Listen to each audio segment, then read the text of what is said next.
சற்று முன்பு கிடைத்திருக்கக்கூடிய தகவல் ஒன்று மக்களே. அதாவது பார்த்தீங்கன்னா, இபிஎஸ்ஐ கைது பண்ணி ஜெயிலில் போடுங்க. திண்டுக்கல் சீனிவாசன் சொன்ன பதில். இதை பற்றி நாம் பார்க்க போகிறோம். பார்ப்பதற்கு முன்பு நம்ம சேனலுக்கு நீங்கள் புதிய பார்வையாளராக இருந்தென்றால் ஒரே ஒரு சப்ஸ்கிரைப் மட்டும் பண்ணிட்டு பாருங்கள் மக்களே. அதாவது செங்கோட்டையன் பிரிந்து கிடக்கும் அதிமுகவில் அனைவரும் மீண்டும் ஒன்றிணைய வேண்டும் என்ற எடப்பாடிக்கு கெடு விதித்திருக்கிறார். இதனைத் தொடர்ந்து அவரை முக்கிய பொறுப்புகளில் இருந்து நீக்கிய இபிஎஸ் உத்தரவிட்டார். பிறகு அமித்ஷாவை சந்தித்து பேசிய செங்கோட்டையன் மௌனம் காத்து வந்தார். இதனிடையே சமீபத்தில் பசும்பொன்னில் ஓபிஎஸ், டிடிவி தினகரன் மற்றும் சசிகலா ஆகியோரை செங்கோட்டையன் சந்தித்தார். இது அரசியல் ரீதியாக பெரும் பரபரப்பை கிளப்பியிருந்தது.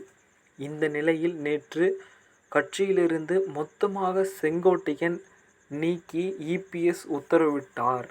இந்த விவகாரம் தமிழக அரசியலில் பரபரப்பை கிளப்பியுள்ளது. இந்த நிலையில் மதுரையில் திண்டுக்கல் சீனிவாசன் பேசுவதில், கொடநாடு வழக்கில் எடப்பாடி தான் A1 என்றால் பிடிச்ச ஜெயிலில் போடுங்க, நாங்களாம் வேண்டாம் என்று சொல்கிறோம். சட்டப்படி ஜெயிலில் போடுங்க, தப்பி திமுக ஆட்சி தானே நடக்கிறது. திறனி இருந்தால் ஆதரவாளர்கள் இருந்து கைது பண்ணட்டும் என்று பேசி உள்ளார் என்று எதிர்பார்க்கப்படுகிறது.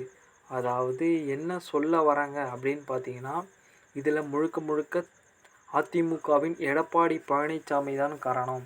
கொடநாடு வழக்கு இன்னமும் பெண்டிங்கில் இருக்கக்கூடிய நிலையில் இதன் A1 என்ற பிடிச்ச ஜெயிலில் போடுங்க அப்படின்ற மாதிரியும் திண்டுக்கல் சீனிவாசன் இதனை கருத்தாக கொண்டு சொல்லி கொண்டு இருக்கிறார். என்ன கருத்து வேறுபாடுகள் இரண்டு பேருக்கும் நடந்தது தெரியவில்லை. ஆனால் இதன் அடிப்படையாக ஒரு உண்மையாக வெளியே வந்து கொண்டிருக்கிறது என்று எதிர்பார்க்கப்படுகிறது. இதனிடையே செங்கோட்டையன் ஒட்டுமொத்தமாக அதிமுகவிலிருந்து விலகியதாகவும் நம்மளுக்கு தகவல் ஒன்று பிரகேதமாக கிடைத்திருக்கிறது. அதாவது நேற்று தான் கட்சியிலிருந்து மொத்தமாக செங்கோட்டையனையை நீக்கி இபிஎஸ் உத்தரவிட்டிருக்கிறார் என்ற ஒரு பதிலை சொல்லியிருக்காங்க. இதன் அடிப்படையில் என்ன தெரிய வருது, ஓபிஎஸ் மற்றும் டிடிவி தினகரன், சசிகலா இதனிடையே நிறைய வேறுபாடுகள் இவர்களுக்கு இடையே இருந்து கொண்டு இருக்கு. பொறுத்திருந்தான் பார்க்க வேண்டும். என்னென்று பார்த்தா இபிஎஸ் இப்படி இருக்கார், எடப்பாடி பழனிசாமி தான் இப்படி இருக்காருன்னு பார்த்தா ஓபிஎஸ் மற்றும் சசிகலா இவர்களுக்கு இடையே இன்னொரு புறம் புதிய கட்சி தொடங்கி உள்ள வருவதாக ஒரு தகவல் ஒன்று கசிந்திருக்கிறது. அது பொறுத்திருந்தான் பார்க்க வேண்டும் என்ன மாதிரி காணொளி என்று. நம்ம சேனலுக்கு நீங்கள் புதிய பார்வையாளராக இருந்திருந்தால் சப்ஸ்கிரைப் பண்ணிட்டு சேனலை இணைந்திருங்க. நன்றி, வணக்கம்.